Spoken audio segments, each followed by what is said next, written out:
Well, oh, sorry.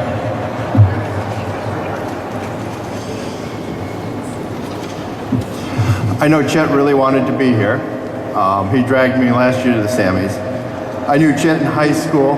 We played football and debated together. He wasn't a great football player, but he always did 100%. He was always working hard for FOIA and looking to stop corruption wherever it was. I remember him calling when we found out about the fake Tea Party. It was because we were collecting petitions, and one of the petitioners we had was asking us for the petitions because my name was the same as the other petition coordinator. And then we worked very hard at trying to track down where the person was, but there was so limited information that we weren't able to find it, and then Chet passed away, and that's where Jason took over.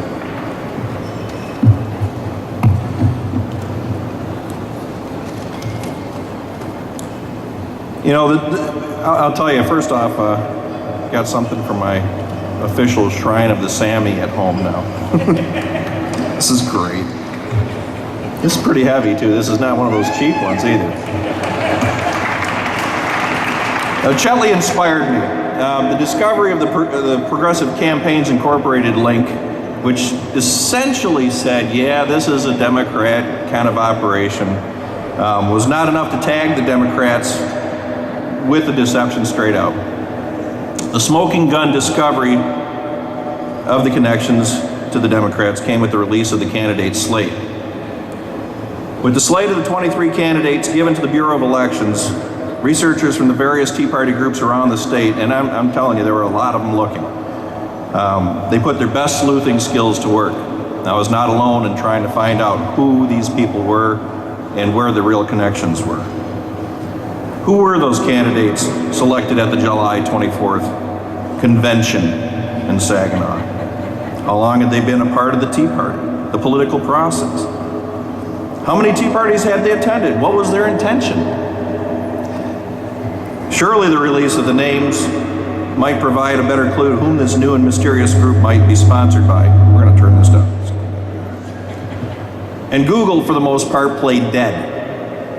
Couldn't find any of them listed,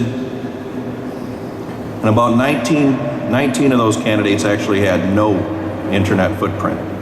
Not a single thing that could nail them down as partisan with previous campaigns or even contributions.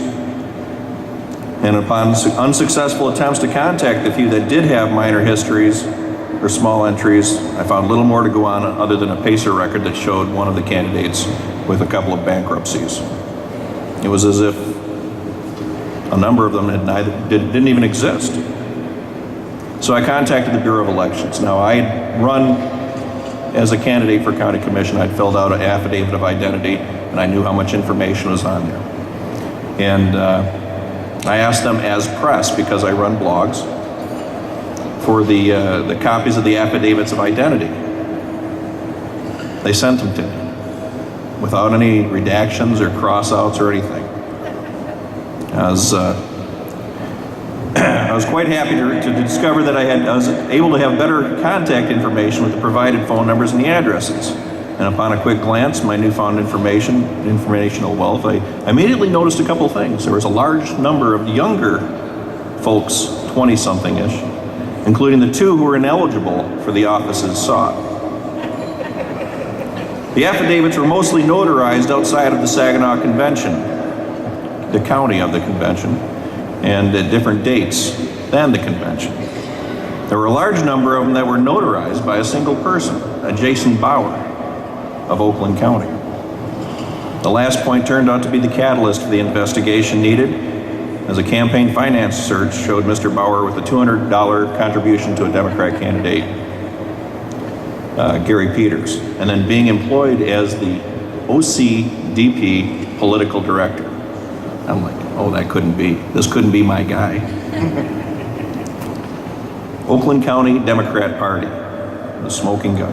The very place where one might find a certain Mark Brewer, the chairman of the Michigan Democrat Party, or the Secretary of State candidate of the time, Jocelyn Benson, hanging her hat. Make no mistake, Bloggers are useful for digging up information, exposing corruption, underhandedness, but ultimately where this important story was to be, if it was going to be picked up, it needed to go national. It needed to have a better voice,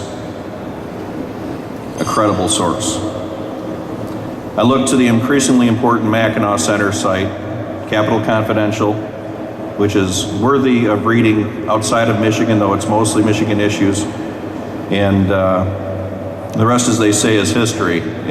We were on news the next day. It made Fox. Beck picked it up. In any event, I'd just like to say thank you. Thank you to the Sam Adams Alliance for recognizing this. I've wanted this for years. I've hoped that I could earn this and really appreciate this. Thank you very much.